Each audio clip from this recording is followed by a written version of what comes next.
BBC Sounds. Music, radio, podcasts. Hello, and thanks for joining us for the Farming Today podcast. I'm Kaz Graham, and in this episode, how is the lawn looking?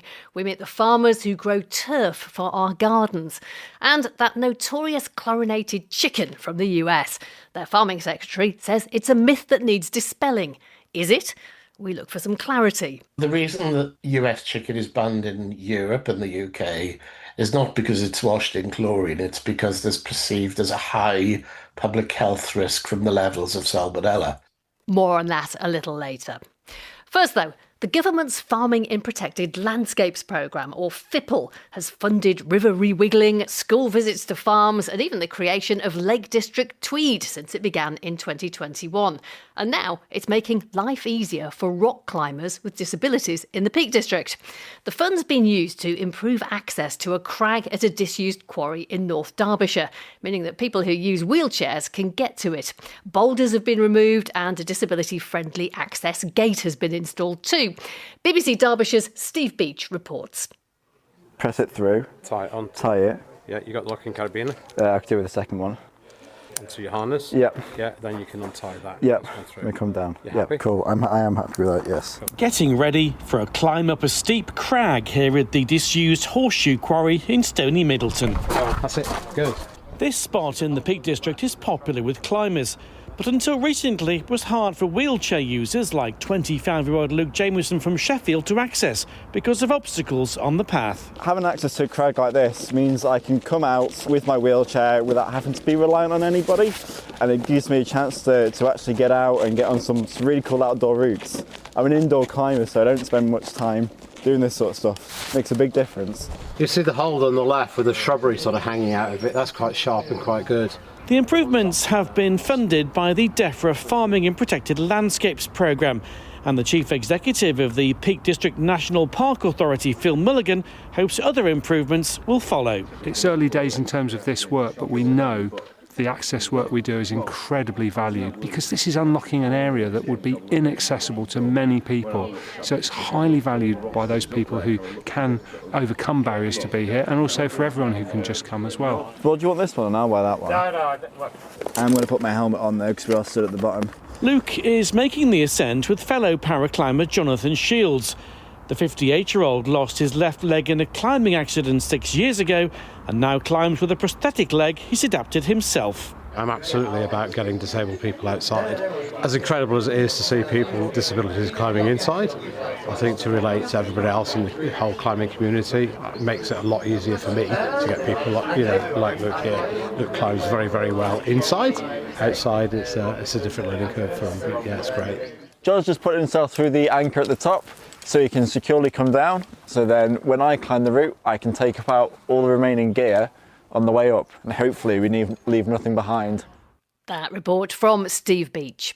Now, we're talking grass all this week on Farming Today. Many farmers rely on a good crop of it to feed their livestock, but for others, growing and selling grass is a more direct source of income.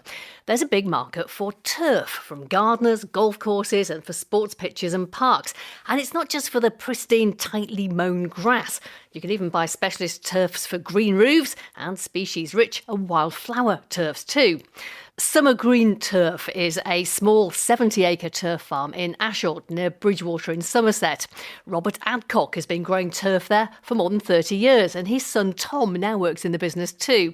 Our reporter Sam Grist has been to visit. So on one side here we have this kind of perfect looking turf. This is ready to go, is it? That's correct. So this side is ready to go. It's about 2 years old and we'll be harvesting that. And then once it's finished, we will prepare the ground, we will rotate it up, we'll get it nice and level and then seed it. And then that'll be ready again after about 2 years to repeat the process again. So 2 years is quite a long time to grow a crop. It is quite a long time, but as I say, we find you get the strength there, which is very important.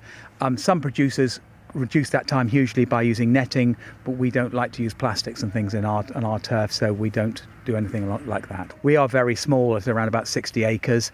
The bigger producers who are based normally up in the sort of York area and around there, there'll be many thousands of acres which they're growing and selling.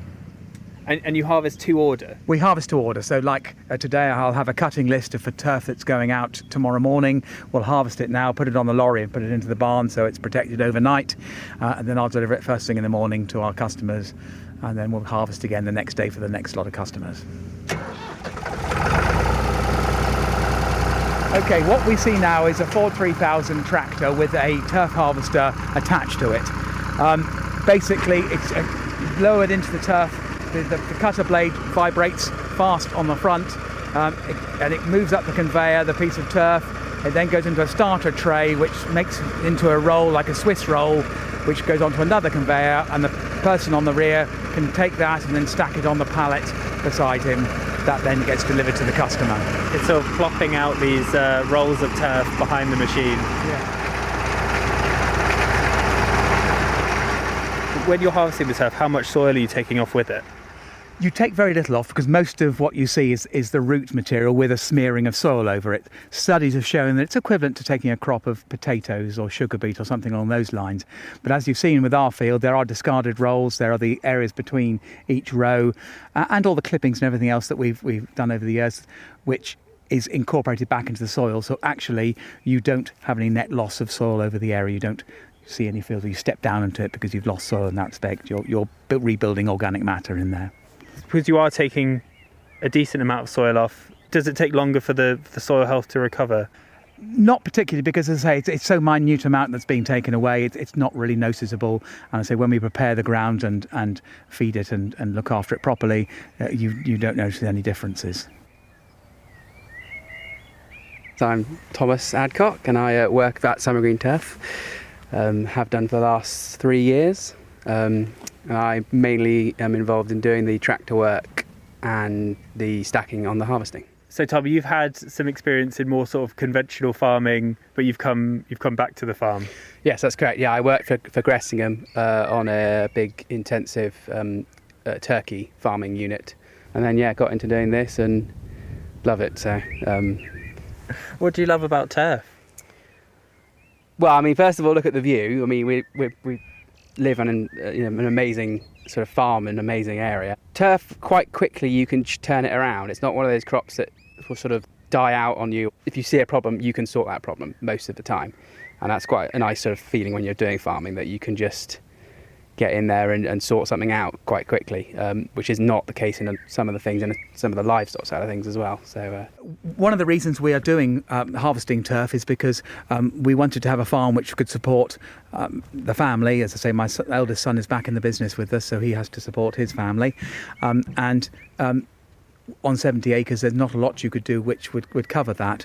The value of the turf means that provided you can sell it efficiently and produce it well, then we can make a living for all of us. That's turf grower Robert Adcock with Sam Grist. Good news for English hens today. They can get outside and ruffle their feathers in the sunshine again. It's been obligatory to keep all poultry and captive birds indoors in some parts of England under the government's mandatory housing restriction order to help prevent the spread of bird flu. That order has been lifted this morning because the risk of avian flu has reduced.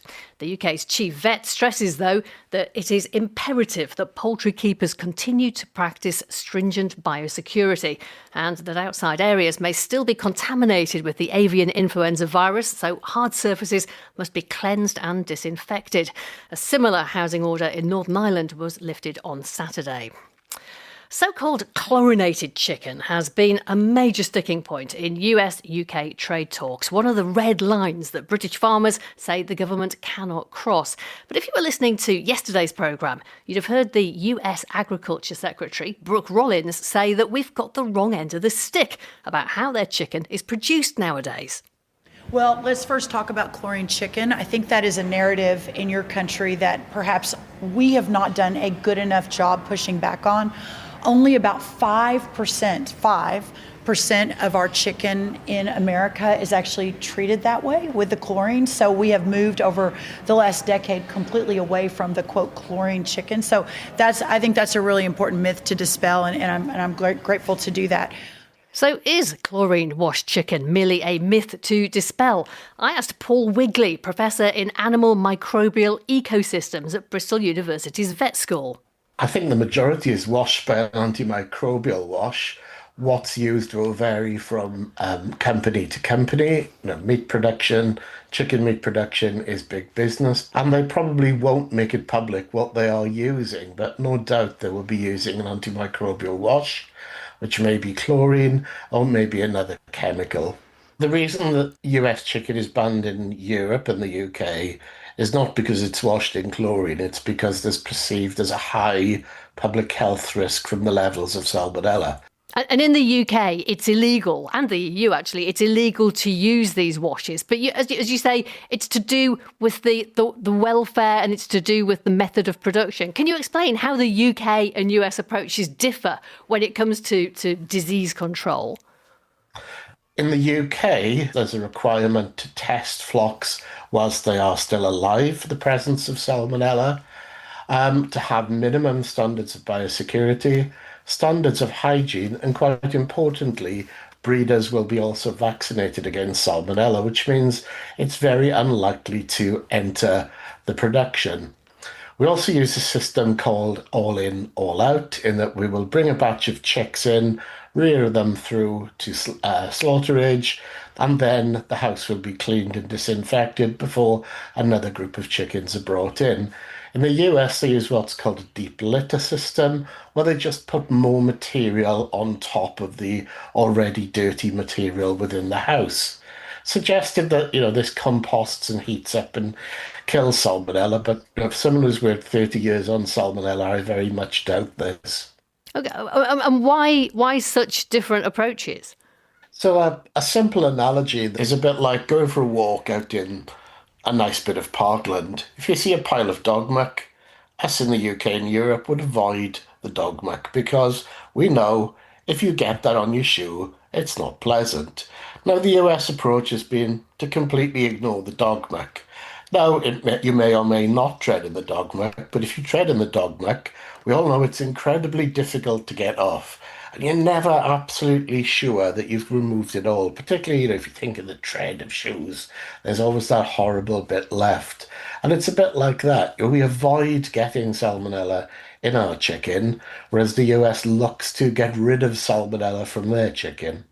The US Agriculture Secretary, Brooke Rollins, was suggesting in her interview that the US is moving away from this approach where chicken is washed with either chlorine or antimicrobials afterwards. Do you think, is that what you understand? Certainly that is the case. Certainly from people I know within the US Department of Agriculture who work on salmonella, there is certainly a focus of moving more towards this on-farm control and probably coming a little bit closer to how Europe controls foodborne pathogens. Unfortunately, for the US sake, it's got a long way to go. It's at least 20 years behind where we are, but it would be great for people's health around the world if they did move to that. And another point which is perhaps not obvious is the US has huge influence on developing poultry production.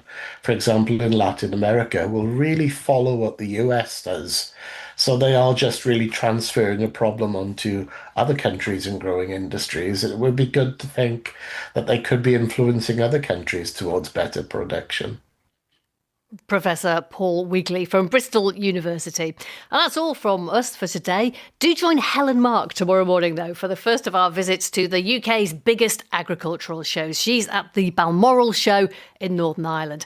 But for now, I'm Kaz Graham. Today's producer is Beatrice Fenton. And Farming Today is a BBC Audio Bristol production.